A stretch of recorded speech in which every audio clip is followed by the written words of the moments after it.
Au nom de Jésus-Christ, notre Seigneur et Sauveur, nous avons ainsi prié. Amen. Que Dieu vous bénisse, acclamons le Seigneur et asseyons-nous.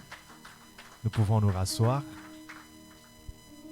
Je salue la présence d'un chacun de vous ce matin et je vous souhaite la bienvenue dans cette séance spéciale qu'on appelle la matinée de bénédiction d'Alliance. C'est la session unique de l'année 2021. Nous l'aurons aussi unique en 2022 au mois de septembre. Alors ce matin, nous avons choisi de parler des merveilles du partenariat financier parce que la cible prophétique que Dieu nous a donnée en ce mois de septembre, c'est le partenariat spirituel et financier. Les merveilles du partenariat financier. Amen. J'aurai besoin de ma musique de fond ici dans la salle, mais aussi la musique de fond qui est sur le live, elle peut aussi rester. Je ne pense pas que ça va déranger. Mais toutefois, il faut aussi surveiller les gens qui sont sur Facebook parce qu'ils ont peut-être des avis à nous proposer, des suggestions si le son ne leur parvient pas très bien. Que Dieu te bénisse, sœur Elisha. Bien-aimé, je vais commencer déjà par te dire que la bénédiction de l'Éternel existe et elle est réelle. Amen. Je disais que la bénédiction de l'Éternel existe et elle est réelle. Il y a bénédiction et bénédiction. Même quand l'Éternel bénit, il ne bénit pas tout le monde de la même manière. Il y a bénédiction et bénédiction. Et je m'en vais dire à quelqu'un que le goût de la bénédiction qui vient de Dieu est toujours différente de la bénédiction qui vient des hommes. Il dira, mais est-ce qu'il y a des bénédictions qui viennent des hommes? Oui, parce que bénédiction déjà par étymologie c'est bénédictare et qui veut dire bon dire. C'est-à-dire dire des bonnes choses. Amen. Même les hommes aussi peuvent dire des bonnes choses sur vous, mais si l'Éternel n'agrée pas ces choses, ça ne s'accomplira pas. Amen. Les hommes aussi peuvent dire des mauvaises choses sur vous, mais si l'Éternel ne prend pas cela pour acquis, ça ne s'accomplira pas. Amen. Voilà pourquoi la bénédiction qui vient de Dieu est toujours la meilleure. Je dis, le bélier que Dieu fait sortir par sa main est différent du bélier que tu chasses par toi-même. Si Abraham allait chercher à chasser le bélier, même s'il préparait ce bélier-là, même s'il offrait ce bélier-là, il serait différent. Mais le bélier que Dieu fait sortir, il a un autre goût. Dis avec moi le goût de ça. Le goût du bélier que Dieu donne est toujours différent. Alléluia. Bien-aimé, le premier point que je vais vous donner par rapport aux merveilles, aux délices, aux choses merveilleuses qu'on peut récolter, qu'on peut ressentir dans le partenariat financier qu'on fait avec Dieu, parce que c'est de cela qu'il s'agit. C'est des choses merveilleuses, des exploits, des témoignages, des surprises que Dieu arrive à imposer ou à déposer dans nos vies parce que nous sommes dans un partenariat financier avec lui. Et je m'en vais d'emblée dire que tu ne peux pas être dans un partenariat financier avec Dieu et ne pas ressentir ses merveilles, ne pas palper ses délices. Toute personne qui est dans un partenariat financier avec Dieu va palper ses délices. Et nous avons beaucoup d'exemples dans la Bible des gens qui ont fait un partenariat financier matériel avec Dieu. Dieu les a élevés. La première personne, c'est Abraham que j'ai déjà mentionné ici. Et si nous quittons peut-être l'histoire biblique et nous nous rendons à l'histoire des générations qui nous ont précédés ou la génération contemporaine à nous, bien aimés, il y a aussi des gens qui sont dans un partenariat financier matériel avec Dieu et que Dieu élève, que Dieu bénit, qui expérimentent des miracles financiers, qui expérimentent des prodiges. Des choses qui ne peuvent pas expliquer, des choses qui ne répondent pas à la logique humaine, des choses qui ne répondent pas à la logique scientifique. des visitations surnaturelles. Alléluia. Oh, tu crois peut-être aux visitations surnaturelles, c'est-à-dire aux miracles de guérison. Tu crois aux miracles d'ouverture. Tu crois aux miracles de résurrection. Mais j'aimerais te dire qu'il existe aussi des miracles financiers. Des miracles matériels. Tu n'avais rien. Tu ne sais pas d'où ça vient, mais le bélier sort. Ça, c'est un miracle matériel. Oh, Abraham n'avait pas besoin de guérison. Il n'avait pas besoin de guérison même à sa stérilité parce qu'il venait déjà d'avoir son Isaac. C'est-à-dire il était déjà guéri de la stérilité. Mais Dieu lui dit, tu as vécu le miracle de la guérison, mais je te fais voir, je vais te faire vivre le miracle financier et matériel. La première des choses que tu dois reconnaître dans ce partenariat, pour vivre les merveilles de ce partenariat, c'est l'engagement. Respecter ton engagement ou tes engagements envers Dieu. Le respect des engagements est une chose importante pour pouvoir goûter aux délices du partenariat financier. Le respect des engagements. Beaucoup prennent des vœux, beaucoup font des promesses à Dieu, mais ils ne le respectent pas.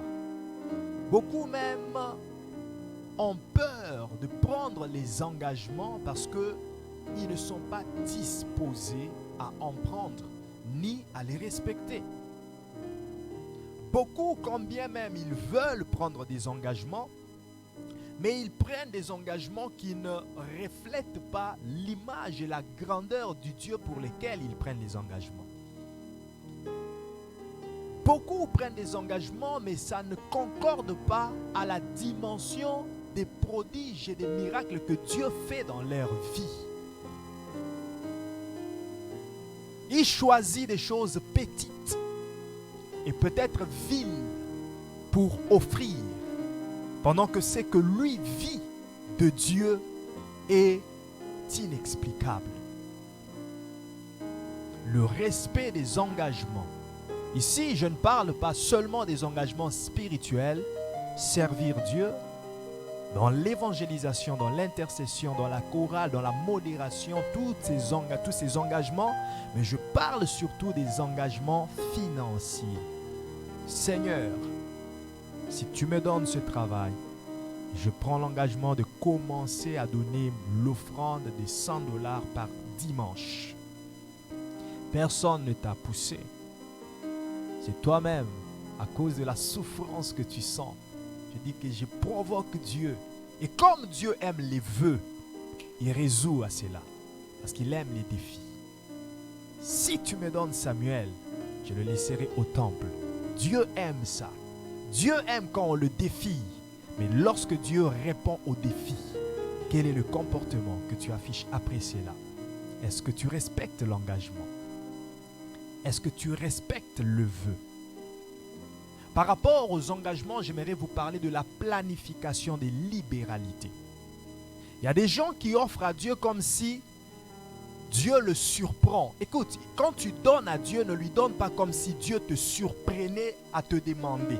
C'est-à-dire, je ne m'attendais pas que tu me demandes, mais là tu m'as demandé. Parce que quand bien même Dieu te surprend, il ne surprend pas pour demander des petites choses. Lorsqu'il surprend, il demande toujours des grandes choses, des choses valeureuses. J'ai envie de le répéter. Ne donne pas à Dieu comme si tu es surpris de ce que Dieu te demande.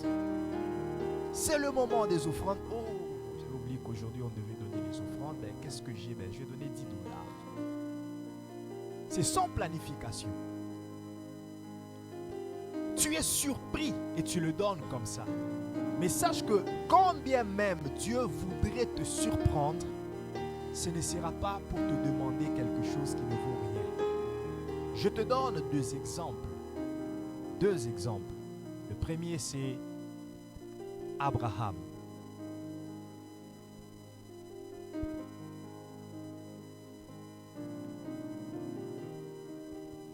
Amen. Amen. Dieu surprend Abraham. Abraham n'avait pas planifié de donner Isaac. Abraham n'avait pas prévu de donner Isaac. Il est surpris que Dieu vienne lui demander Isaac. Mais analyse un peu ce que Dieu demande. De tout ce que tu as vu dans ma maison, qu'il soit matériel, financier et personnel, donc physique, humain, tout ce que toi tu as envie de demander, c'est Isaac. Pourquoi tu ne demandes pas Eliezer de Damas qui est mon serviteur? Pourquoi tu ne demandes pas Agar? Pourquoi tu ne demandes pas le fils de Agar, Ismaël? Pourquoi tu ne demandes pas les servantes et les serviteurs qui sont dans ma maison? Parce que eux, devant Dieu, par rapport à Abraham, ils ne représentaient rien. Ils ne représentaient rien. Devant Dieu, par rapport à Abraham, Agar, je dis bien par rapport à Abraham, dans la relation que Dieu avait avec Abraham, Agar ne représentait rien du tout. Eliezer de Damas ne représentait rien du tout.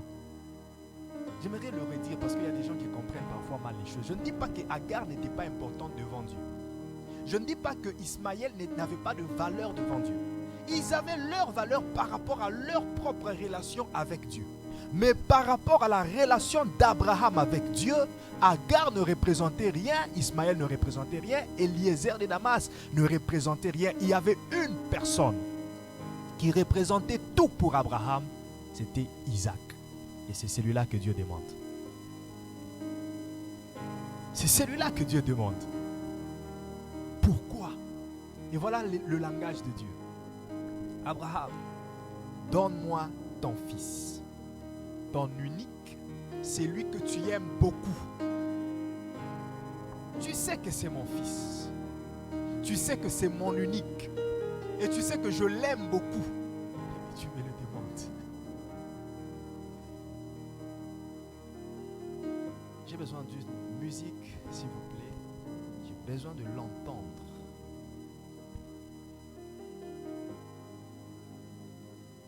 Encore. Encore. Encore. Là, ça va.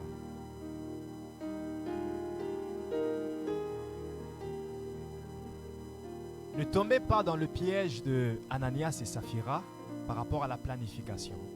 Vous savez pourquoi il faut planifier la libéralité? Si Dieu te surprend, c'est lui. C'est lui-même qui se décide de te surprendre et te demander. Tu ne sais pas quand est-ce qu'il va te surprendre, tu ne sais pas comment est-ce qu'il va te surprendre. Mais par rapport à tes devoirs, par rapport à tes responsabilités, les responsabilités régulières d'offrir à Dieu, il faut que tu aies une planification. C'est très important. Pourquoi la planification? Parce que la planification te permettra de réfléchir si ce que tu donnes est vraiment ce qu'il convient de donner. Sinon, tu seras en train de donner par surprise les offrandes que Dieu n'agrée pas. Les offrandes qui ne réjouissent pas le cœur de Dieu, et ainsi tu ne vivras pas les merveilles du partenariat financier. Je vais m'expliquer. Pourquoi planifier? C'est pour réfléchir. Dieu dit à Abraham, donne-moi Isaac. Mais Dieu ne demande pas Isaac immédiatement. Il donne à Abraham le temps, 3 jours de marche vers la montagne où est-ce que l'Éternel lui avait recommandé d'aller offrir. Pourquoi 3 jours? C'est pour que dans cette marche, Abraham soit en train de réfléchir. Est-ce que je suis vraiment convaincu de donner? Parce qu'en mi-chemin, en cours de chemin, il peut aussi abandonner la décision. Ça veut dire, j'ai mis 2 voies devant toi. Je ne t'impose rien. Même dans le donner, Dieu n'impose rien. Mais choisis la vie afin que tu vives. Choisis le chemin de la bénédiction afin que tu sois béni. Tu as le choix. Pendant que tu marches avec Isaac à côté de toi, tu le regardes. C'est vraiment mon fils que je vais aller tuer? Oui, c'est lui. Ok, c'est pour Dieu que je le fais. C'est vraiment Isaac? Oui, c'est lui. Premier jour de marche. Deuxième jour de marche. Troisième jour et on arrive à la montagne. Abraham lève son couteau et Dieu se rend compte que Abraham l'aime vraiment. Combien de gens, même quand ils sont surpris à l'église, ont abandonné d'offrir le montant qui est venu en premier dans sa tête? C'est le moment des offrandes, je peux donner $100. Et je devais payer la facture d'électricité. Bon, je vais donner $20 même prochainement. Planifie. Planifie. Quel est ton salaire? Quel est ton revenu? Planifie aussi combien tu dois donner à Dieu ce mois-là. Par mois, par rapport à mon salaire, je dois donner une offrande par mois de $400. C'est un exemple que je donne. Pourquoi? Parce que les gens négligent ce côté-là. Ils le font par hasard. Les gens offrent par hasard. Les enfants de Dieu offrent par hasard. Oui, j'offre, mais c'est par hasard qu'il offre. C'est comme si c'est, comment on appelle? Fico. Donc tu viens seulement à l'église, on dit offrande et puis tu offres par fico. Mais une personne qui offre par planification, Dieu sait que c'est un engagement que tu as pris. Dieu sait que c'est par conviction de ton cœur. Et là, même quand le pasteur n'insiste pas sur ça, tu sais que tu en es convaincu, je donne.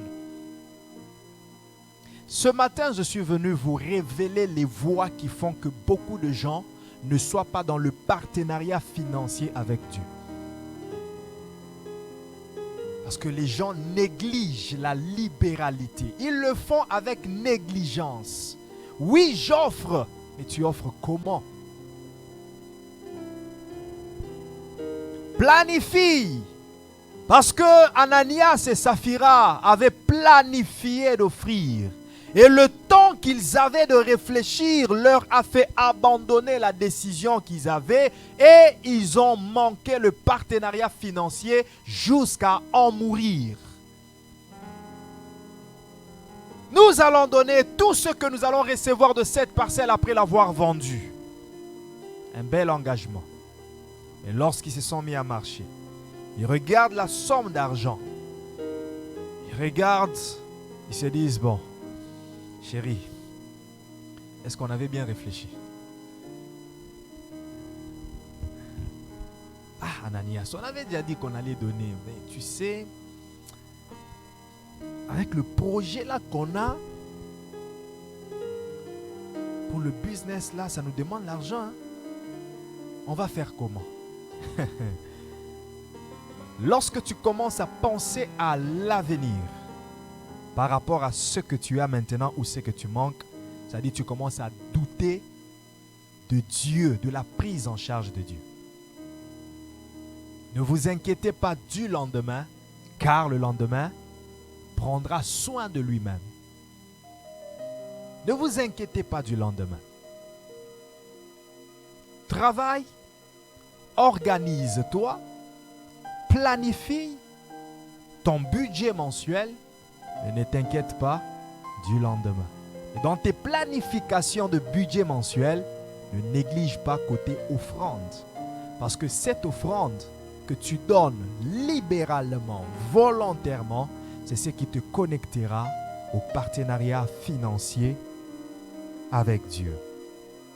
Par rapport au respect de l'engagement, tu dois savoir que tu dois donner en temps normal, en temps régulier, lorsque Dieu ne t'a pas demandé, comme un devoir. Parce qu'il est écrit dans la parole de Dieu, on ne se présentera pas dans la maison de l'Éternel les mains vides. En temps normal, quand tu te présentes dans la maison de l'Éternel, donne. Et tu dois aussi savoir donner lorsque Dieu te demande. Quand est-ce que Dieu demande et comment est-ce que Dieu demande? Peut-être que tu voudras toujours entendre la voix de Dieu qui te dit « donne ». Et parfois, Dieu donne par les besoins qui se présentent dans son œuvre. Exode chapitre 25, verset 1er. Dieu nous demande parfois, à travers les besoins qui se présentent dans son œuvre. La Bible dit dans Exode chapitre 25, verset 1er, « L'Éternel parla à Moïse et dit, « Parle aux enfants d'Israël. » Là, c'est l'Éternel qui fait un appel de fond. « Qu'il m'apporte une offrande. » C'est Dieu qui demande. « Vous la recevrez pour moi de tout homme qui la fera de bon cœur. » Dis avec moi la planification. C'est la planification qui te permettra ou qui permettra à Dieu de savoir si tu le fais de bon cœur ou bien par forcing. Es-tu forcé de le faire ou tu le fais parce que tu as planifié de le faire?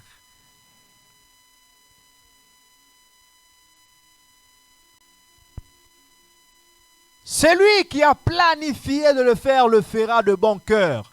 Et s'il ne le fait pas, c'est parce qu'il a abandonné de le faire, comme Ananias et Saphira. Voilà pourquoi tu dois toujours avoir le temps. Et je te donne une petite technique. Planifie toujours dans le budget de ton mois. À part la dîme de ton revenu que tu dois donner, planifie quel sera le budget de ton offrande mensuelle. Bien-aimé, ces petites disciplines t'aideront même à être discipliné financièrement et tu éviteras des dépenses inutiles. Tu éviteras des gaspillages parce que tu suis à la lettre l'évolution financière de ton budget. Ne fais rien sans planification. Ne fais pas des vacances sans avoir planifié. N'achète rien sans avoir planifié. C'est là que beaucoup de gens tombent dans les dettes.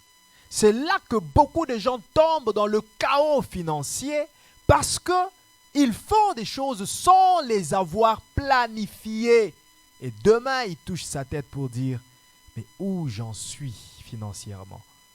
Et demain, il commencera à pleurer pour dire, Seigneur, Seigneur, je veux ton aide. Mais le Seigneur que tu appelles n'est plus ton partenaire financier, parce que même à lui, tu ne donnes pas. Comment peux-tu avoir un gros salaire, mais tu donnes comme un écolier qui n'a pas d'emploi? Toi, un salarié, mais tu offres comme un écolier. Tu offres comme quelqu'un qui est sans emploi. Il faut que ton offrande soit aussi à un niveau correspondant à la bénédiction que Dieu t'a donnée.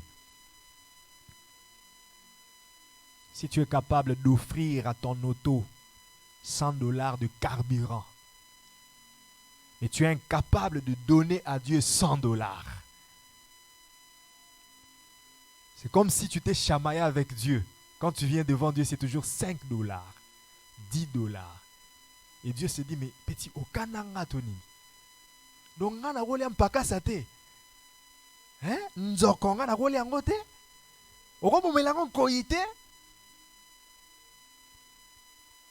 Gédéon vient un jour offrir à Dieu parce que Dieu s'était présenté devant lui. Je suis dans Juge chapitre 6.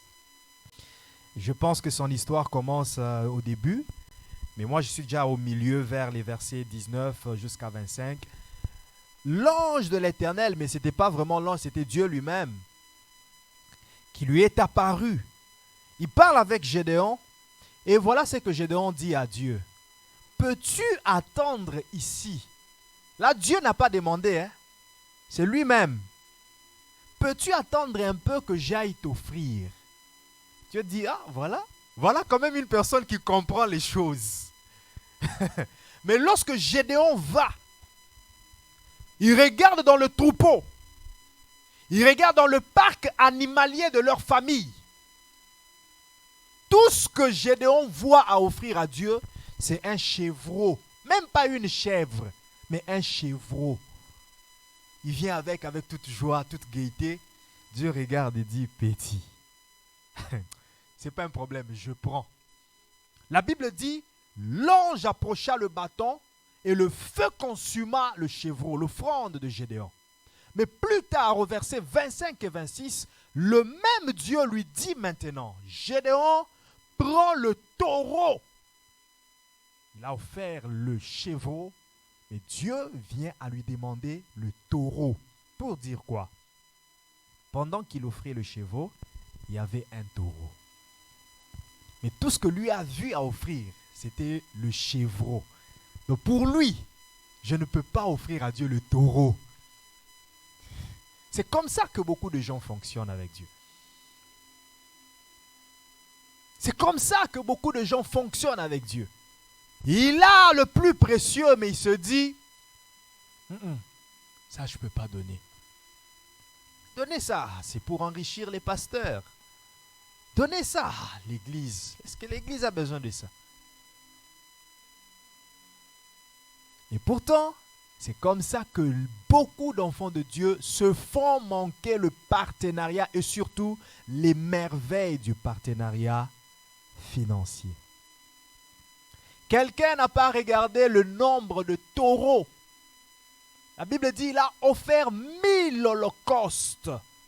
Dieu était sur son trône, il a vu la fumée. Il s'est dit, mais attends, j'ai vu les gens offrir, la fumée vient toujours en petite quantité. Mais cette grosse fumée noire, elle vient d'où? D'où vient cette grosse fumée noire? Et comme Dieu aime les mets, il aime les viandes, il a senti l'odeur des viandes. Il dit, oh! Lorsque Dieu jette un coup d'œil, voit Salomon qui a offert 1000 taureaux.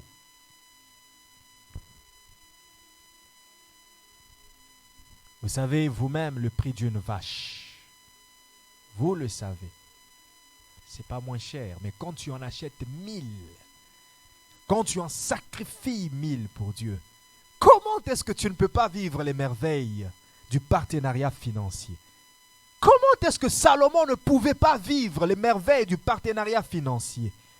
Il a touché le cœur de Dieu. Ce sont des principes que beaucoup ignorent et négligent. Ils pensent que ces principes ne fonctionnent plus. Et voilà pourquoi ils ne sont pas dans le partenariat avec Dieu. Amen. La troisième chose que tu dois savoir, c'est de donner. La première, j'ai dit que c'est donner en temps normal. La deuxième, donner lorsque Dieu te demande. Et la troisième, donner lors des cérémonies. À chaque cérémonie, apprends à offrir à Dieu parce que le diable aussi se présente dans les cérémonies pour accomplir sa mission. Je vais ouvrir une parenthèse pour dire ne fais jamais rien pour craindre le diable, mais fais toujours des choses pour répondre aux principes. Ne prie pas parce que tu as peur du diable, mais prie parce que c'est un principe. Ne donne pas parce que tu as peur que le diable puisse détruire tes finances, mais donne parce que c'est un principe. Donne-le. Mais si je mentionne ici les œuvres du diable, ce n'est pas pour te faire peur ou bien pour te pousser à offrir, parce qu'il y a des œuvres du diable, mais c'est seulement pour que tu le saches. Pour que tu connaisses. Amen. Sur Elisha, je ne pense pas que tu as besoin de connecter cela. Si c'est down, si c'est low bat, utilise la caméra principale. Ce n'est pas pour rien que celle-ci est principale.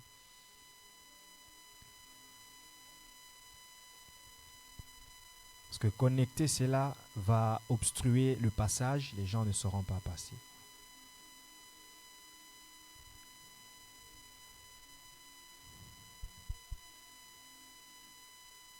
Donner lors des cérémonies, il y a des gens qui se marient, mais qui n'offrent pas à Dieu. Lors du mariage, tu reçois les cadeaux de tout le monde, même les cadeaux des gens qui ne t'aiment pas. Il vient avec son cadeau. Mais je vais vous dire une chose. Tout bien matériel, tout présent, quand on dit présent, ça veut dire toute chose qu'on te donne. bien matériel ou financier qu'on te donne n'est pas forcément ce qu'on te donne. Ça peut représenter autre chose dans le spirituel, quoique dans le physique, tu vois ce que tu vois. Parce que l'argent n'achète pas que les services.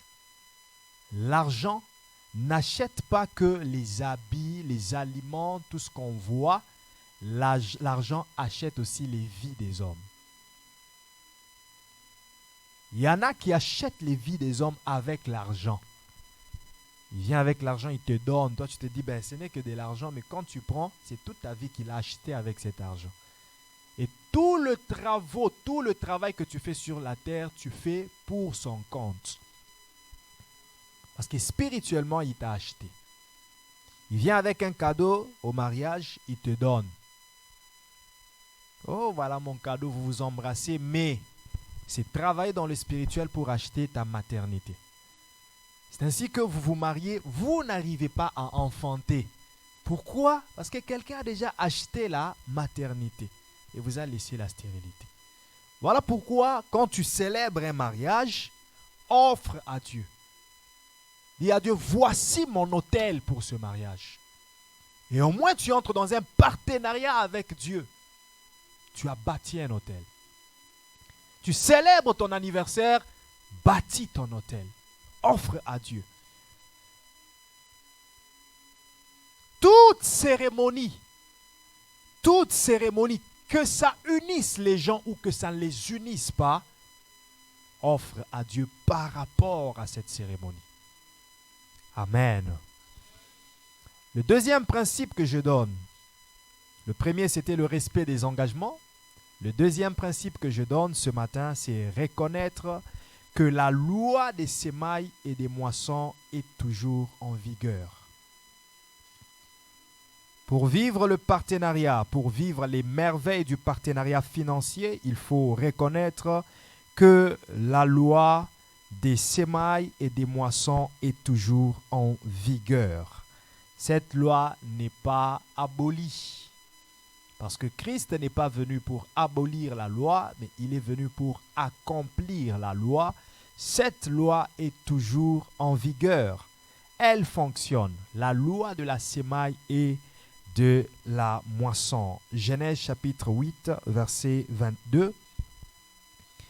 Genèse chapitre 8, verset 22, la Bible dit « Tant que la terre subsistera, les semailles et la moisson, le froid et la chaleur, l'été et l'hiver, le jour et la nuit ne cesseront point. » Amen. J'aimerais vous poser une question. Est-ce que la chaleur et le froid ont cessé d'être? Est-ce que le jour et la nuit ont cessé d'être? Est-ce que l'été et l'hiver ont cessé d'être? Mais pourquoi les semailles et les moissons devront-ils cesser? Pourquoi les semailles et les moissons devront-elles cesser? Pourquoi ne devrons-nous pas offrir à Dieu? Parce que celui qui offre sème. Celui qui offre à Dieu met une sémence en terre. Et chaque personne qui met une sémence en terre doit s'attendre de récolter. Ah oui, c'est un principe qui fonctionne jusqu'aujourd'hui. Ce principe n'a pas cessé d'exister. Tant que la terre subsiste. Est-ce que la terre subsiste? Oui, la terre subsiste. Donc, nous devons continuer à s'aimer. Abraham a sémé, il a récolté. Isaac a sémé, il a récolté. Jacob a sémé, il a récolté. David a sémé, il a récolté. Si toi aussi tu sèmes, tu vas récolter. La loi de la sémaille et de la moisson est en vigueur. La Bible dit que Paul a sémé. Ananias, qu'est-ce que je dis? Apollos plutôt a arrosé, mais c'est Dieu qui fait croître. Le rôle de Dieu, le texte que je viens de citer, c'est 1 Corinthiens 3, verset 6. Le rôle de Dieu, lorsque nous nous aimons, c'est de faire croître. C'est ça le partenariat. Le partenariat financier avec Dieu, il y a des rôles, il y a des responsabilités. Quelles sont les responsabilités de Dieu? Non, commençons par tes responsabilités. Ta responsabilité à toi, c'est de s'aimer. Sème, sème, sème, sème, sème et continue à s'aimer. Mais quelle sera la responsabilité de Dieu? C'est faire croître ce que tu sèmes. C'est ainsi que celui qui sème 10 aujourd'hui se retrouvera à 100 demain. Et lorsqu'il s'aimera 100, il se retrouvera à 1000. Et lorsqu'il s'aimera 1000, il se retrouvera à 1 million. Et lorsqu'il s'aimera 1 million, il se retrouvera à 100 millions. Et lorsqu'il s'aimera 100 millions, il se retrouvera à 500 millions. Et lorsqu'il s'aimera 500 millions, il se retrouvera ainsi de suite parce que c'est Dieu qui fait croître. C'est Dieu qui fait croître. Sème et commence quand tu en as peu, quand tu as des petites choses. Parce qu'il y en a qui se disent, mais je vais donner lorsque j'en aurai beaucoup. Quand j'aurai beaucoup d'argent, je commencerai à donner les offrandes. Et je te dis, bien-aimé, tu n'en auras jamais beaucoup. Peut-être venant d'autres chemins, mais pas venant de Dieu. Parce que Dieu fonctionne avec les principes. Fidèle dans peu de choses, il t'en donnera beaucoup. Fidèle dans des petites dîmes. Sache que la dîme que tu payes aujourd'hui, qu'est-ce qui est venu dans mon esprit? Le salaire que tu as aujourd'hui peut devenir ta dîme dans l'avenir. Le salaire d'aujourd'hui, si tu es payé par mois $3,000 aujourd'hui, sache que dans les futurs plus proches, ça peut devenir ta dîme. C'est-à-dire ton salaire sera de combien? 30 000. Et lorsque tu donnes 30 000, c'est-à-dire lorsque Dieu t'amène à un autre level, c'est-à-dire ce salaire-là de 30 000 devient la dîme dans le futur. C'est Dieu qui fait croître. C'est Dieu qui fait croître. Bien-aimés, je vais vous donner des exemples des gens que moi j'ai rencontrés. Parce que quand je donne les exemples de la Bible, vous croyez que c'est juste des histoires. Des gens que j'ai rencontrés, qui ont respecté ces principes et que j'ai vu Dieu bénir. Il y a un papa qui a été toujours un modèle, que j'aime beaucoup par rapport à son attitude, la façon dont il aime Dieu et la façon dont il l'offrait à Dieu.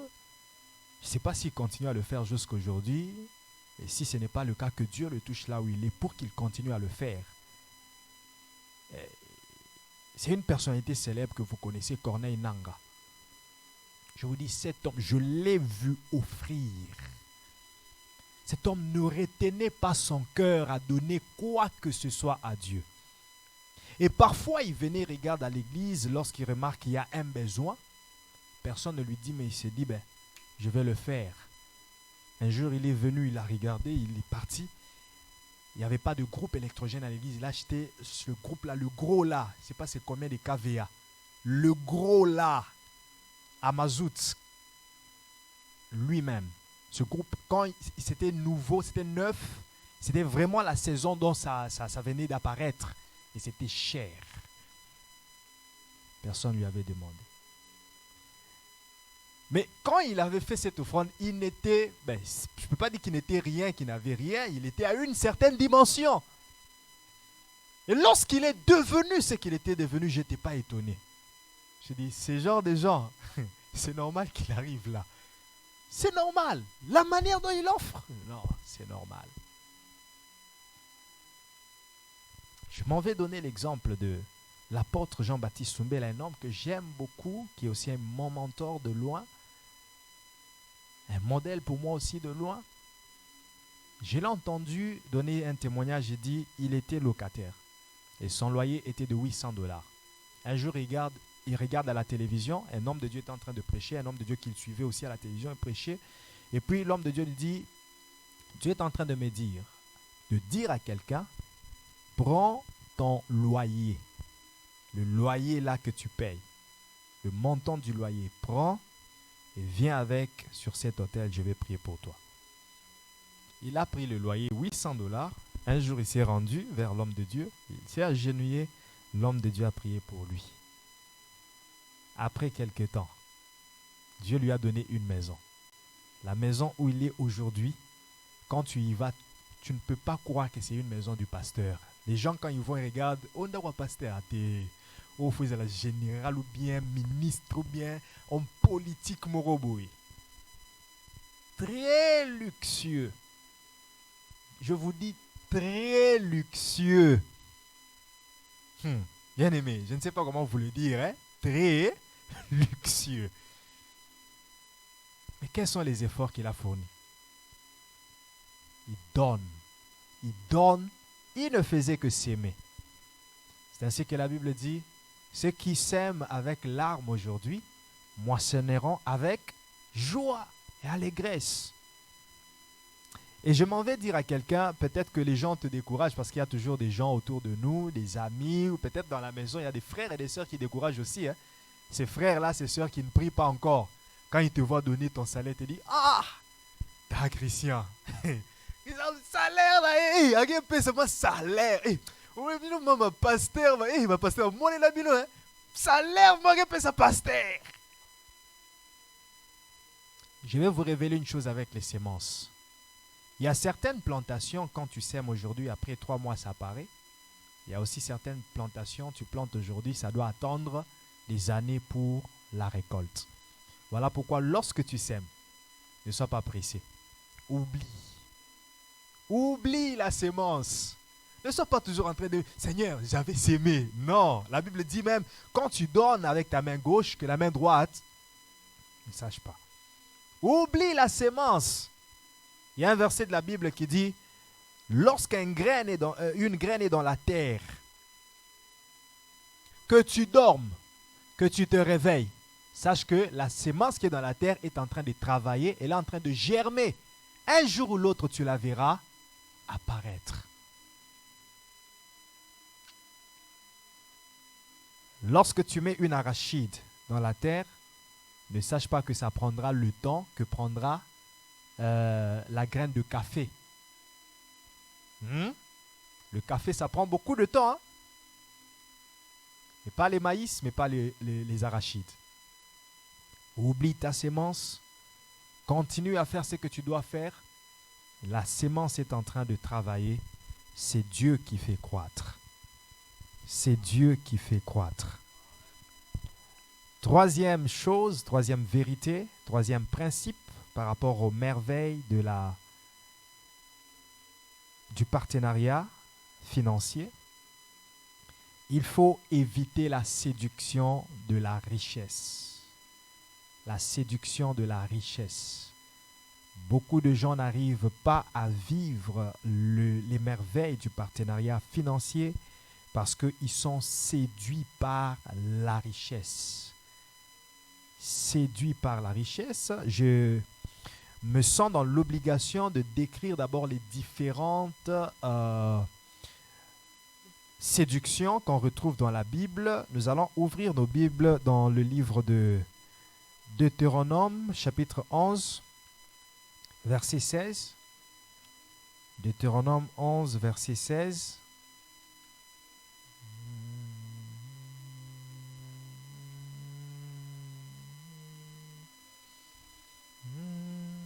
Deutéronome 11, verset 16.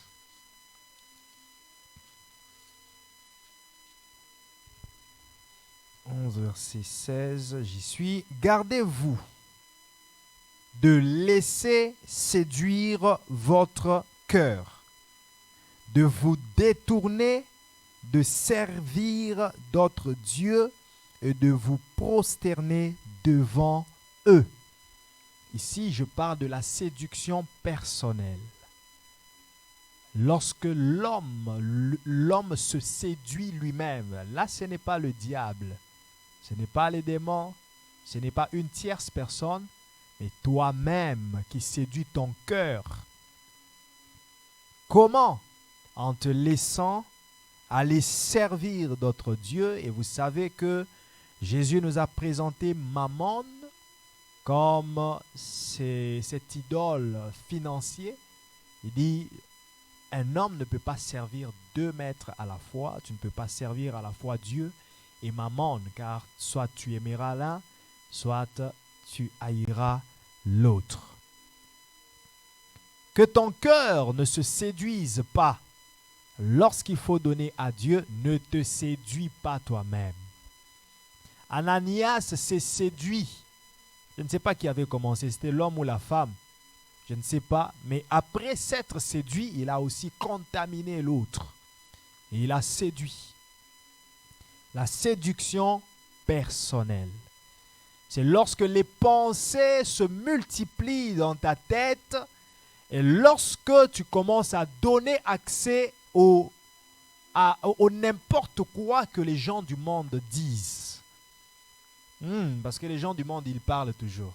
Mais qu'est-ce qu'ils offrent comme solution? Rien. Oh, pourquoi le donner? Pourquoi payer les dîmes? La dîme n'est pas biblique, mais qu'est-ce qu'ils donnent comme solution? Rien. Et vas-y analyser. Vous savez, il y a des gens qui sont souples à entendre n'importe quoi et à commencer à suivre ce qu'ils entendent sans aller à la racine pour d'abord même identifier c'est qui la personne qui le dit et quel est l'aspect ou bien quelle est la forme de sa vie. Ces gens-là qui séduisent avec des mauvaises paroles, avec des fausses doctrines, allez-y, regardez dans leur vie et vous comprendrez qu'est-ce qu'ils poursuivent dans leurs mots, dans leurs paroles. Ce qu'ils poursuivent, ce n'est pas votre salut, mais ils sont en train de poursuivre le nombre de vues, comme aujourd'hui. Ils veulent, comment on appelle ça encore? Hein? Pardon? Il y a un mot là. Ah, pourquoi ce mot m'a échappé? Ben, on le passe seulement. Buzz. Ils veulent le buzz. Aujourd'hui, tout le monde cherche le buzz. C'est ainsi que il y a des gens, à cause de certaines informations qu'ils ont reçues et qu'ils n'ont pas vérifiées, mais comme ils savent que les gens, ils n'aiment pas s'informer, ils n'aiment pas aller puiser, peut-être il a lu ça dans un livre, il est tombé sur un livre des francs-maçons, des qui, tout ça. Il a vu la planification qu'ils ont fait pour l'avenir. Et puis il s'est dit, j'irai avec une prophétie, je leur donne. Tous ceux qui sont dans la diaspora, retournez, si vous ne retournez pas. Et là, les chrétiens, on a dit qu'on retourne. Et il y a même des gens qui sont retournés. Tout ça, la séduction. La séduction. La précipitation. Et pourtant, la parole de Dieu est claire et simple. Soyons juste prudents, mais toujours confiants dans la parole de Dieu. Toujours confiants. C'est ainsi que les gens entendent à gauche, entendent à droite, mais analysez, allez voir la vie de la personne parce que avant de recevoir la prophétie, on reçoit le prophète. Matthieu 10, verset 41. C'est lui qui recevra un prophète en sa qualité de prophète, recevra la récompense du prophète. Ça veut dire on reçoit d'abord le prophète avant de recevoir la prophétie. Tu me donnes la prophétie, mais qui es-tu? Qui es-tu? Et lorsque j'analyse qui tu es, je me dis, je vais examiner maintenant la prophétie. Parce que la Bible dit, examinez la prophétie. Amen. Proverbe 1, verset 10. Proverbe 1, verset 10.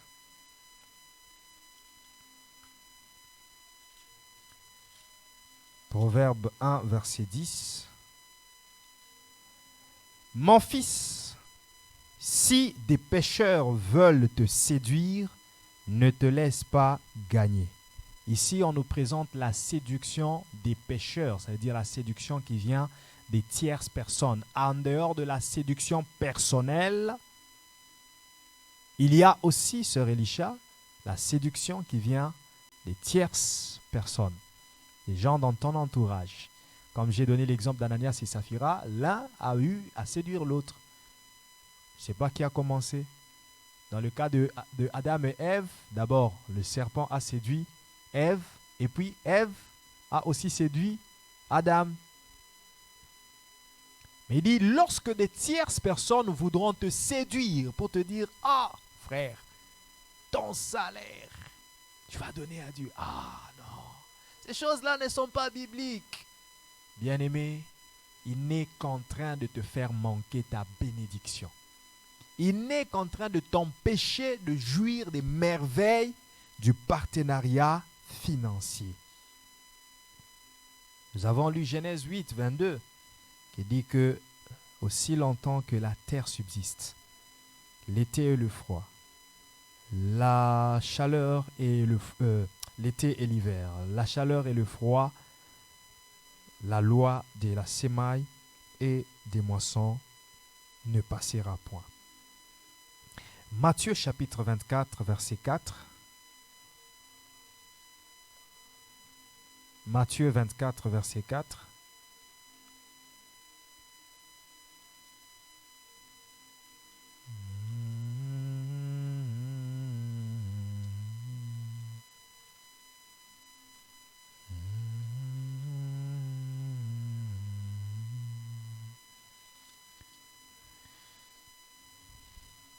Jésus leur répondit, « Prenez garde que personne ne vous séduise. » Que personne ne vous séduise. Et je saute, je vais au verset 11.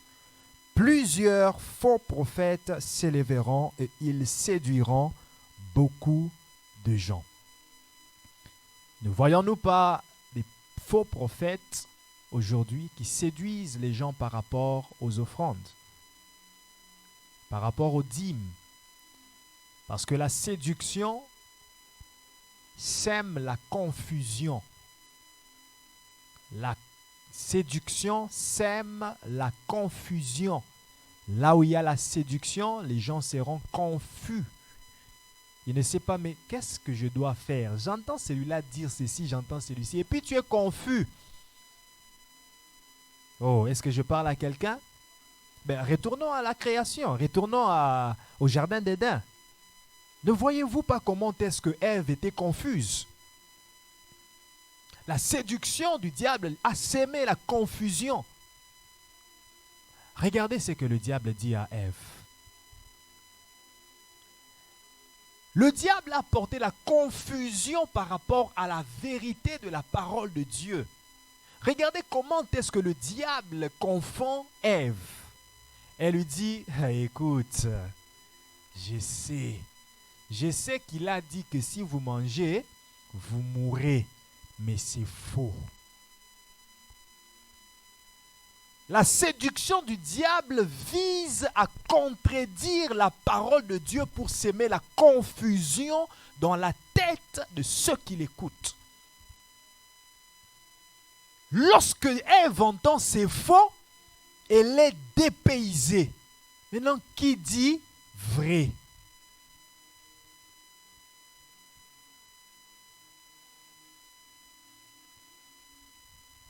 Mais regardez aujourd'hui.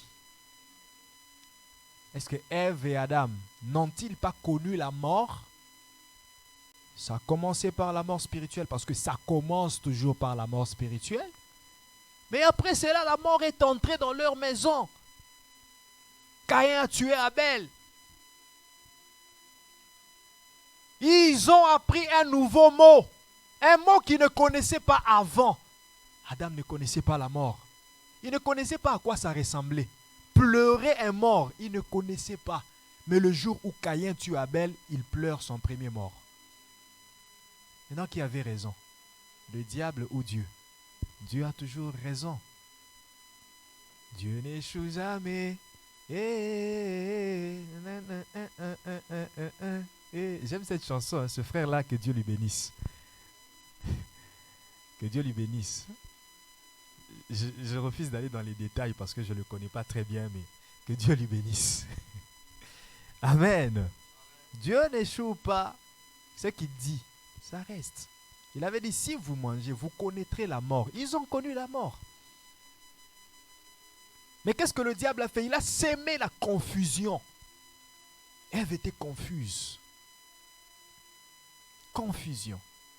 Et c'est ce que les faux prophètes utilisent dans leur séduction. Ils parlent pour amener les gens dans la confusion.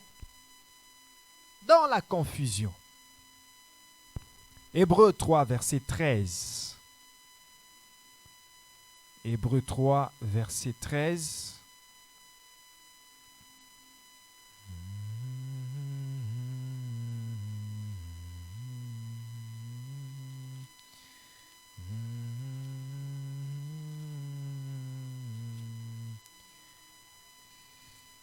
La Bible dit, mais exhortez-vous les uns les autres chaque jour, aussi longtemps qu'on peut dire aujourd'hui, afin qu'aucun de vous ne s'endurcisse par la séduction du péché. Nous avons vu la séduction personnelle, nous avons vu la séduction par une tierce personne, nous avons vu la séduction du diable, et ici on nous parle de la séduction du péché. La séduction du péché. Il y en a qui sont séduits par le péché. Mais ici, j'aimerais vous dire qu'il n'y a pas que le péché qui séduit. La séduction du péché, c'est lorsque des tentations viennent devant toi pour te faire commettre l'impudicité, l'avortement, le mensonge, le voyeurisme, toutes sortes de ces péchés. La séduction du péché. Mais il y a aussi une autre séduction, c'est de celle-là que je voulais parler, mais je voulais d'abord présenter toutes les autres séductions. C'est la séduction de la richesse. Il y en a qui sont aussi séduits par la richesse. Peut-être tu es déjà délivré de la séduction du péché, le péché ne te dit plus rien, tu te sanctifies, tu ne tombes plus dans les tentations. Peut-être que les tierces personnes ne te séduisent plus. Peut-être que le diable ne réussit plus à te séduire. Mais peut-être que c'est la richesse qui te séduit. Lisons d'abord Matthieu 13, verset 22. Matthieu 13, verset 22. Celui qui a la sémence, celui qui a reçu la sémence parmi les épines, c'est celui qui entend la parole, mais en qui les soucis du siècle et la séduction des richesses étouffent cette parole et la rendent infructueuse. Dis avec moi, la séduction des richesses. Il entend la parole de bénédiction, il entend la parole du partenariat financier, il entend la parole par rapport à la libéralité financière, aux offrandes, aux aumônes, aux dîmes, il entend. Mais les soucis de ce siècle, que j'achète, que je m'habille, que je voyage, que je fasse ceci, que je prenne des vacances, les soucis de ce siècle et la séduction des richesses. Oh, je dois aller travailler. Viens, on va servir Dieu. Allons à l'église. Oh, j'ai besoin d'argent. Je vais aller travailler. La richesse le séduit. Pas parce qu'on lui a imposé un shift de dimanche, mais il s'est dit, je préfère aller travailler pour avoir beaucoup d'argent. La séduction des richesses. Je préfère donner peu à Dieu et garder beaucoup. Séduit par la richesse. La séduction de la richesse.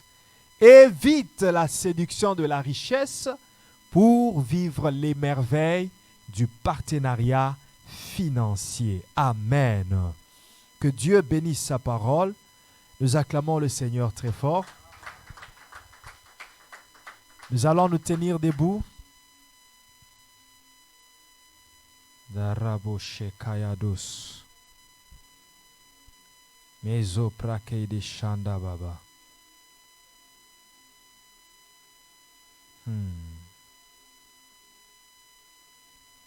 Ouvre ta Bible.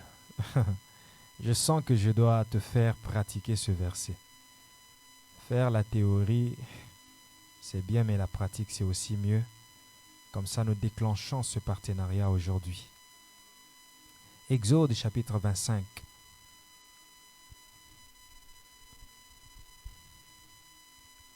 Nous allons lire le verset 1 jusqu'au verset 9. Ensemble, à l'unisson. Exode 25, 1 à 9.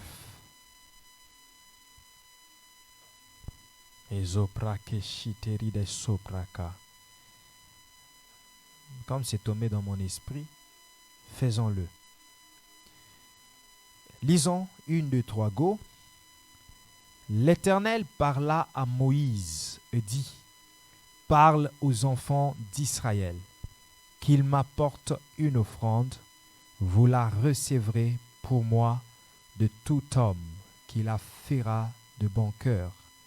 Voici ce que vous recevrez d'eux en offrande: de l'or, de l'argent et de l'airain, des étoffes teintes en bleu, en pourpre, en cramoisi, du fin lin et du poil de chèvre, des peaux de bélier teintes en rouge et des peaux de dauphin, du bois d'acacia, de l'huile pour le chandelier, des aromates pour l'huile d'onction et pour le parfum odoriférant, des pierres d'onyx et d'autres pierres pour la garniture de l'éphod et du pectoral. Ils me feront un sanctuaire et j'habiterai au milieu d'eux. Vous ferez le tabernacle et tous ses ustensiles d'après le modèle que je vais te montrer. Tu peux déposer ta Bible. Ici, il y a un besoin et Dieu fait un appel de fonds par rapport à ce besoin. Le besoin, c'était quoi? Dieu voulait que l'arche soit construite physiquement selon le modèle qu'il avait conçu spirituellement. Regarde-moi. Lorsque tu es en ce lieu, lorsque tu regardes ce lieu, quel est le besoin que tu remarques qui peut te pousser à faire un acte de partenariat? Je m'engage à donner le bois d'acacia, à donner la pierre d'onyx, à donner de l'or, à donner de l'argent pour la construction de l'arche.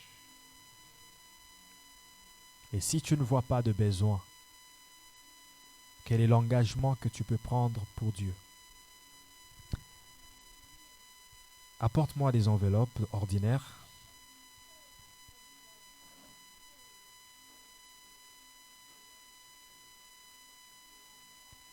Des enveloppes ordinaires.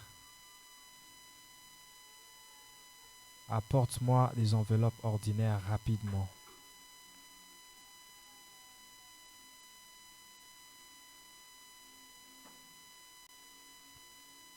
Pendant que tu réfléchis, pendant que tu décides dans ton cœur, tu as vraiment du temps pour prendre l'engagement. Moi, je ne fais que ce que Dieu est en train de me dire.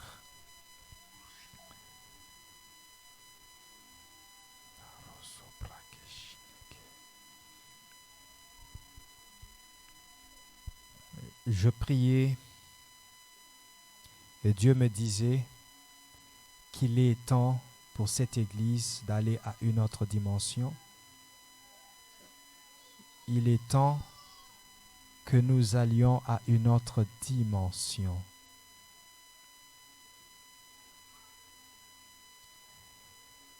L'Éternel me disait qu'il y a beaucoup de sujets qui ont été soumis lorsque nous avons écrit des attentes. Il est temps de tourner la page parce que cela est résolu afin d'aller dans d'autres choses. L'Éternel me disait spécifiquement de dire aux gens, de dresser d'autres projets, d'avoir d'autres ambitions, de planifier d'autres projets très grands que ceux que vous aviez planifiés, ceux que vous avez écrits dans les attentes. Parce que c'est maintenant le moment que Dieu passe avec vous de l'autre côté, à une autre dimension. Je ne sais pas si les gens entendent ce que je dis, mais je transmets le message que je recevais.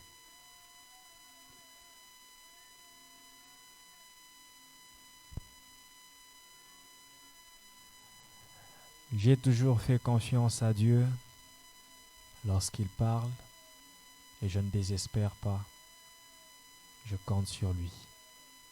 Nous étions en train de prier pour le séminaire. C'était le séminaire, le culte des familles ou bien le séminaire de 5 jours?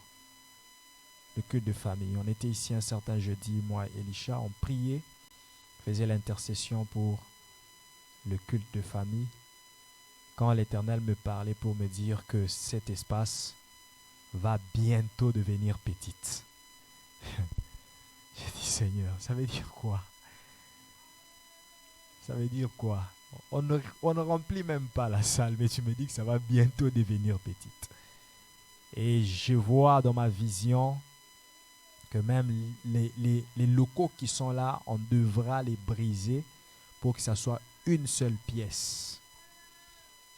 Il me disait que on aura même à prendre tout cet espace qui est au-dessus, tous ces locaux. Je recevais ça comme ça. Il me dit, tu as un témoin, prends-lui en témoin. Et c'est là que j'ai eu le courage de le dire à la sœur Lisha, voilà ce que Dieu me dit, pour qu'elle soit témoin. Et voilà, je te l'ai dit aussi pour que tu sois témoin. Si c'est Dieu qui a parlé, cela s'accomplira. Il est temps que tu ailles à une autre dimension. Aujourd'hui, je vais te faire cet appel de fonds. Tu peux apporter ça le dimanche prochain ou le dimanche qui suivra avant la fin du mois de septembre.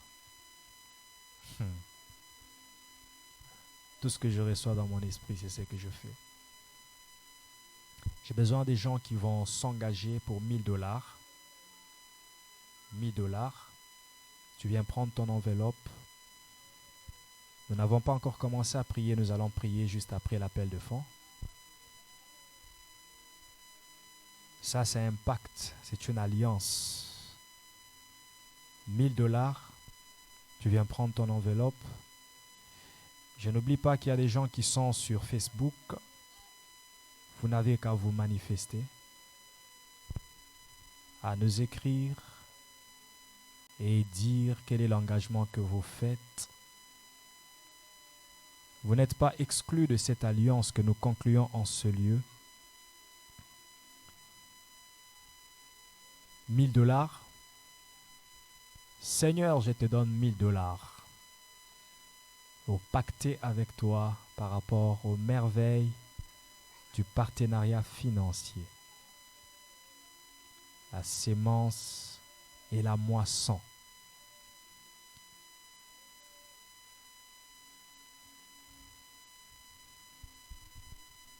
J'ai avec moi des enveloppes pour 500 $.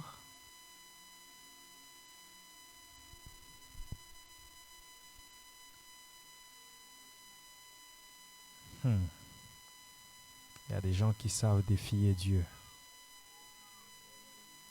Il y a des gens qui savent défier Dieu.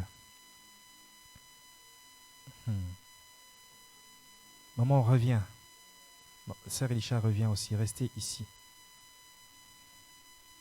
500 $.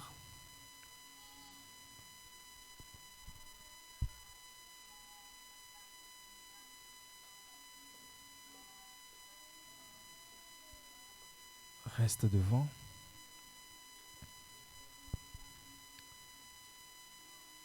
Le Dieu qui relève toujours les défis. Il relève les défis. Il relève les défis. J'ai avec moi les enveloppes pour 500 $.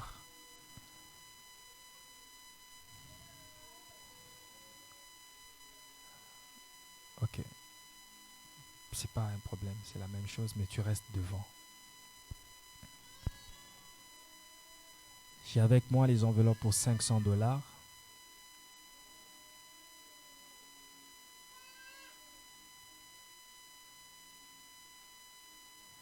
J'ai avec moi les enveloppes pour $300. Je dis, moi, je vais défier Dieu, je vais pacter avec Dieu parce que j'ai $300. Je rentre dans cette alliance. Je rentre dans ce partenariat financier.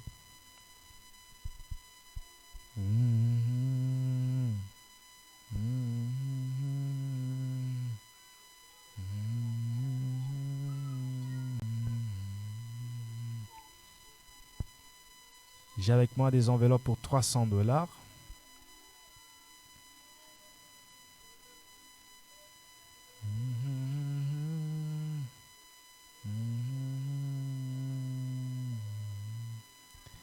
J'ai avec moi des enveloppes pour $200.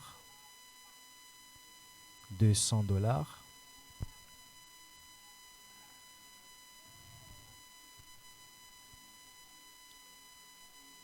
J'ai avec moi des enveloppes pour $200. Reste ici devant maman.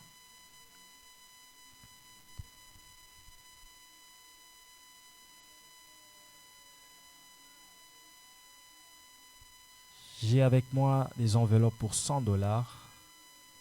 $100. Il faut que tu conclues l'alliance avec Dieu. Il faut que tu renouvelles cette alliance ce matin. Il faut que cette parole soit activée et déclenchée. Reste devant maman. Que cette parole soit déclenchée et activée ce matin même. Déclenchée, activée ce matin même. Que cette parole soit déclenchée et activée ce matin même. J'ai des enveloppes pour $50.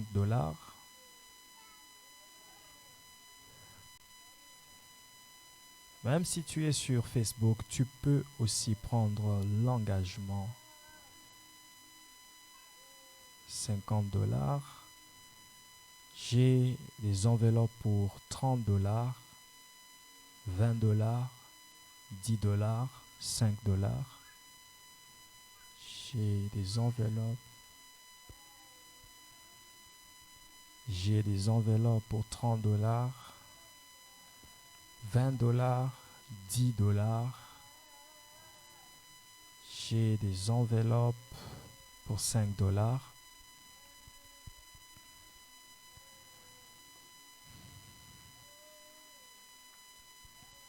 Et Orsa.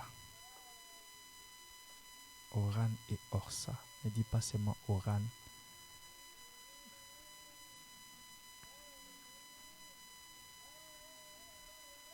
Rabo soprake de shike da sontobosh. Mezo parade ke da shande ke da babos.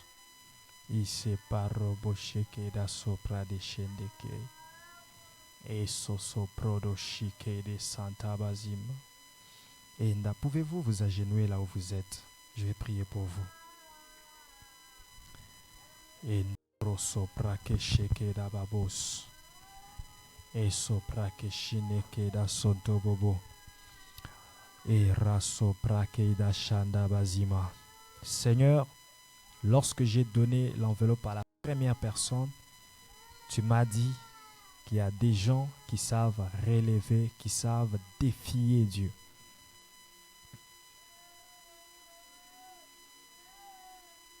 Il y a des gens qui savent défier Dieu. Lorsque on défie, ça veut dire qu'il y a une situation difficile. Ça veut dire qu'il y a un Goliath devant et nous nous disons nous allons l'affronter. Seigneur, tous ces gens qui sont venus ici devant, tous ces gens qui se sont engagés, s'il y en a aussi qui sont sur Facebook, ça ne veut pas dire qu'ils ont des richesses. Ça ne veut pas dire qu'ils en ont beaucoup. Et parfois, ils sont dans des situations terribles.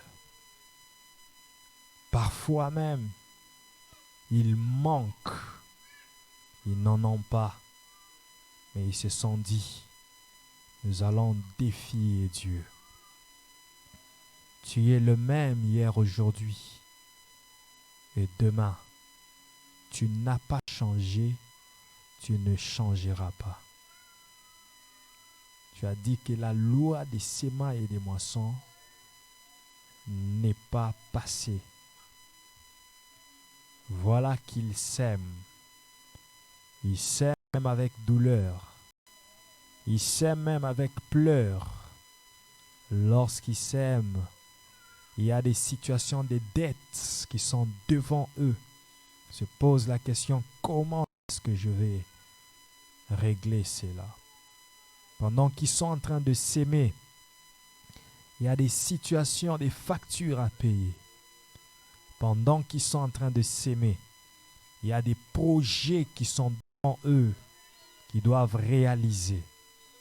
Et ils se disent, nous allons défier Dieu. Oui, Seigneur. Toi, le Dieu qui relève les défis, je t'appelle ce matin. Je t'invoque ce matin sur la vie de ces bien-aimés, afin, Seigneur, que tu conclues une alliance perpétuelle et éternelle des finances, de la richesse, au nom de Jésus-Christ. Que ces gens que je vois devant moi soient bénis à l'extrême, enrichis à l'extrême, enrichis à l'infini, enrichis sans limite. Que je sois le pasteur des riches. Je suis le pasteur des gens qui sont très haut placés. Ces gens qui sont devant moi. Ces gens qui sont à genoux devant toi. Des personnalités très haut placées. Des gens très riches qui collaborent avec des nations, avec des gouvernements, pour venir en aide au gouvernement.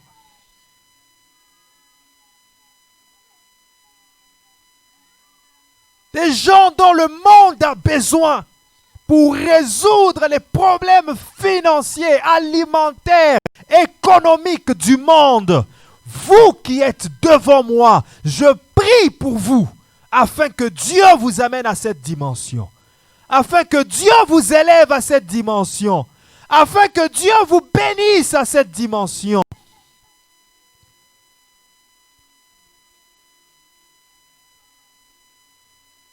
La parole de Dieu qui est sortie ici, c'est une épée. Comme la Bible nous dit que la parole de Dieu est une épée. Et le ciel nous est présenté comme un trésor, comme un sac qui a un trésor. Je prie aujourd'hui, à cause de votre geste, comme l'épée, le couteau déchire le sac, que la parole puisse déchirer le ciel pour vous, afin que les trésors qui y sont tombent dans votre vie. Que le sac de Dieu soit déchiré pour vous. Là où la pluie ne tombe pas, mais pour vous, la pluie va tomber. Même si tout le monde est dans la sécheresse, mais sur vous, la pluie de Dieu va tomber. La pluie de Dieu va tomber. Que ce soit la saison de pluie, que ce ne soit pas la saison de pluie, pour vous, je dis la pluie va tomber. Je dis la pluie va tomber. Vos semences vont germer. Vos semences vont croître. Le langage de la mort ne sera plus dans vos bouches. Le langage de la disette ne sera plus dans vos bouches. Le langage du manque ne sera plus dans vos bouches. Soyez bénis Soyez bénis. Que vos mains soient bénies. Que l'œuvre de vos mains soit bénie. Au nom de Jésus. Au nom de Jésus. Que tout ce que vous faites, même si c'est petit, même si ça ne représente rien, mais que Dieu passe à travers cela pour multiplier, pour fructifier, pour vous amener dans l'abondance. Au nom de Jésus-Christ, je prie que ton travail prospère. Et je prie que tu sois élevé dans ce travail. Aujourd'hui, tu travailles pour les gens, mais l'année qui vient, tu travailleras pour ton propre compte. Je dis l'année qui vient, tu travailleras pour ton propre compte. Je décrète et je libère le partenariat financier et spirituel de Dieu sur vous. Au nom de Jésus, je prie en sorte que Dieu vous place dans le circuit légal des finances dans ce pays. Je dis que Dieu vous place dans les circuits légaux des finances dans ce pays. Là où l'argent passe, là où les opportunités d'argent passent, ce sera là que Dieu va vous placer. Ce sera là que Dieu va vous positionner. Là où on parle d'argent, là où on parle business, là où les gens sont en train de planifier, de faire le business et de s'enrichir, c'est là que Dieu vous place.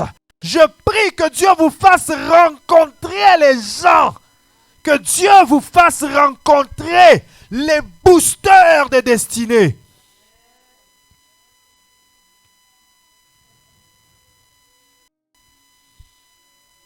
Que Dieu te fasse rencontrer les gens qui vont booster tes finances. Oh my God. Oh my God.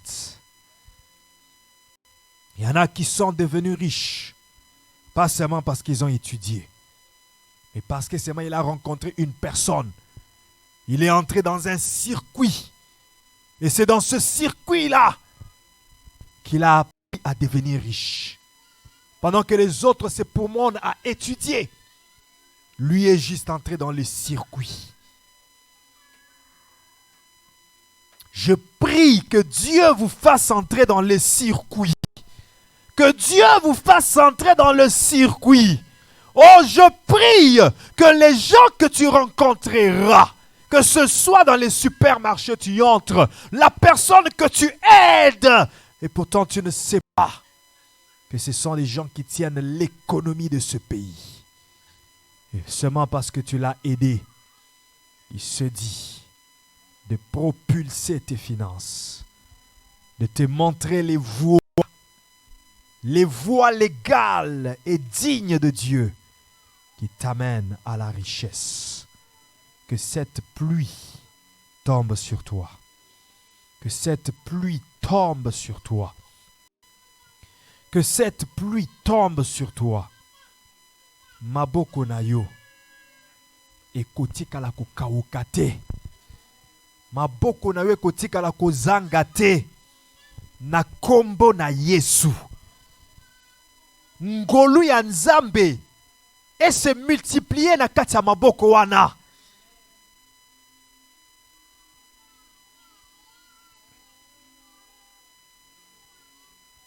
Nzambe atelema na bomoi na yo. Pas seulement pour te délivrer de la maladie. Pas seulement pour te délivrer des combats spirituels. Mais aussi pour te délivrer des combats financiers. Azala mobundeli na yo na wetali bitumba ya mbongo. Azala mobundeli na yo na wetali bitumba ya misala. Esika monguna zoya pona koyiba mbongo, pona kotia confusion, pona ko perturber ma finance, Nzambe abundela yo. Nzambe abundela yo. Oya yo libenga, etika la kotoboka te. Oya yo poche, etikala kotoboka te. Oya yo bomengo etikala kokweya na esika ya mabe te. Que tes poches ne soient pas trouées. Que ta richesse ne soit pas spoliée.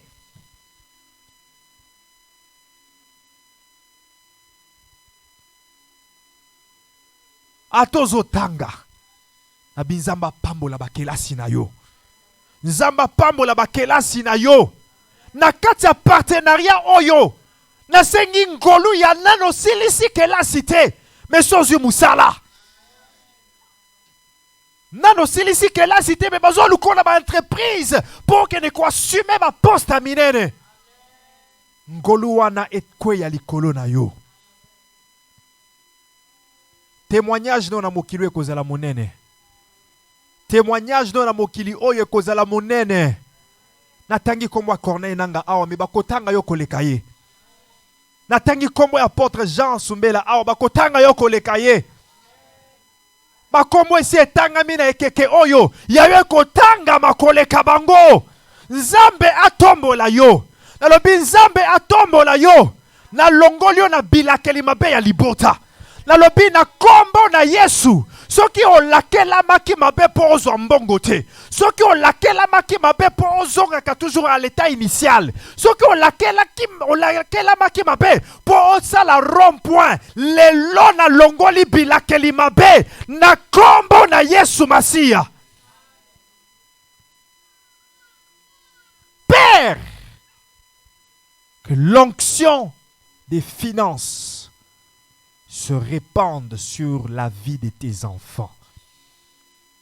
Que l'onction des finances se répande sur les mains de tes enfants.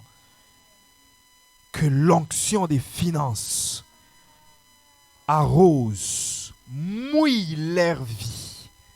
Polisa bomo ina bango. Fongola maboko na yo. Polisa maboko na bango.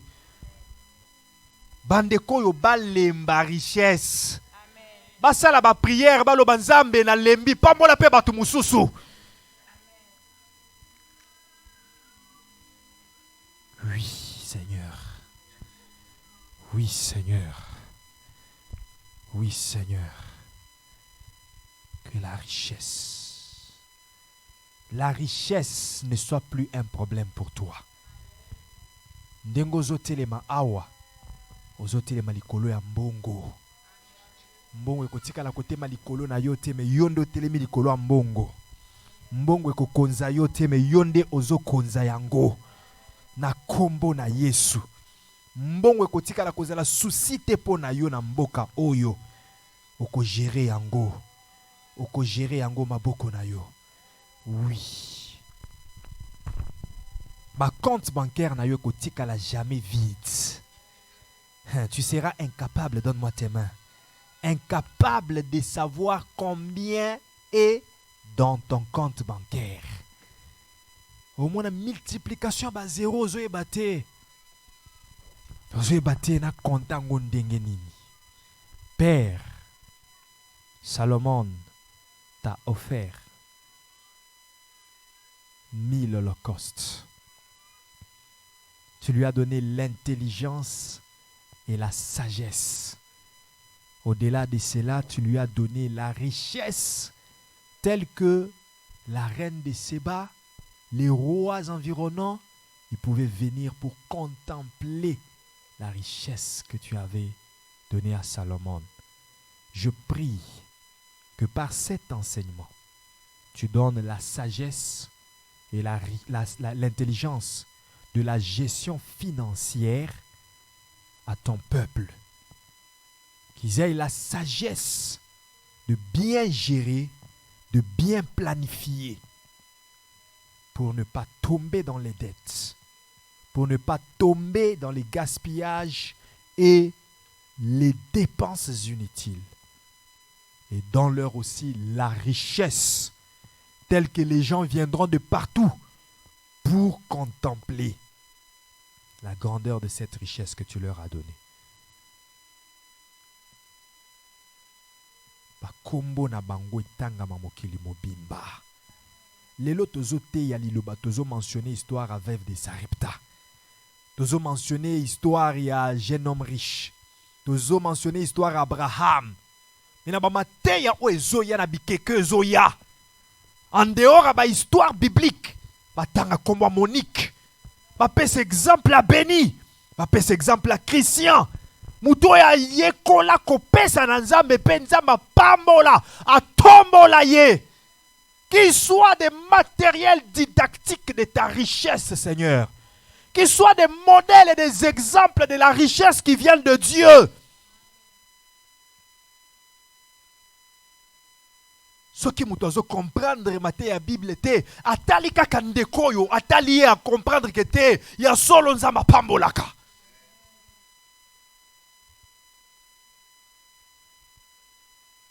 Ira sopra keida shendeke. E rababa sante kaida sopra de shababa. Inda rekoi de sopra keida shababos. Uze para kaide shende kaida so. E robo santa bazima. I pare kaide shekeya do santa babe. Izene kaide shera supra keida sonto. Enda reka yekra kosu para de shanda bazima. Ezo prake yadose lusa prake tenda lose kayados. Era baba baba baba baba baba. Era baba baba baba baba baba shandeka. Robo santa kaide sheketebre. Lusta para de shekeyados.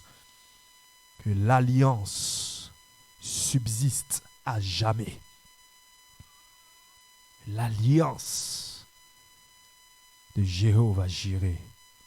L'alliance du partenariat financier.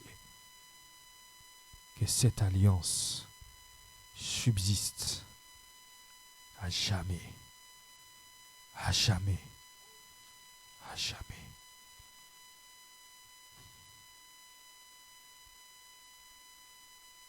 Tombola enveloppe no likolo. Tombola yango. Na ebiti sokoza na mbongo sikoyo. Na ebiti sokoza na ngote so sali yango par la foi mais tombola yango parce que je vais prier pour cela. Pour que Dieu te donne les moyens de donner ce que tu as pris comme engagement. Exode 25 verset 8. Ils me feront un sanctuaire et j'habiterai au milieu d'eux. Enveloppe au tomboliwana kombo nango sanctuaire. Kombo nango sanctuaire. Sanctuaire aux osala que Nzambe a habité au milieu de toi. Ils me feront un sanctuaire. À partir de quoi? À partir de toutes ces offrandes que je leur ai demandées. Ils me feront un sanctuaire et j'habiterai au milieu d'eux. Que l'Éternel habite au milieu de toi. Que l'Éternel habite dans ta maison. Que l'Éternel habite dans tes finances. Que l'Éternel habite au milieu de toi. Au nom de Jésus-Christ. Viens avec ton enveloppe et glisse-la dans ce panier. Oui, tu vas le récupérer. Glisser en go nan ao. Vous voyez combien d'enveloppes aux oies qui glissaient en go.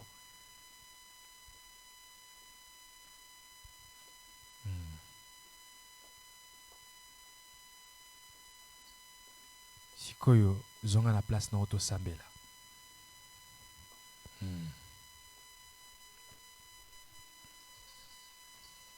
Ok. Sambela Ibisa Nzambe, je veux vivre les merveilles du partenariat financier. Prions au nom de Jésus-Christ. Ma musique. Je veux vivre les merveilles du partenariat financier. Enda robobo soprake shekete. E robo soprada shanda baba baba baba baba. Et rosoprake shanda baba. Seigneur, je veux vivre les merveilles du partenariat financier. Je veux vivre les merveilles du partenariat financier. Oh, prie, prie, prie, prie. Surprends-moi, surprends-moi. Je veux vivre les délices, les surprises du partenariat financier. Endarokoide shekete. Uzaparakaide shanda baba. Eta robo sante sambela.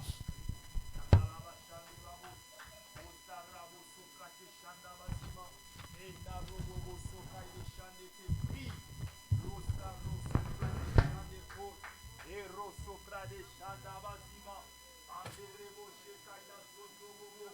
Kamera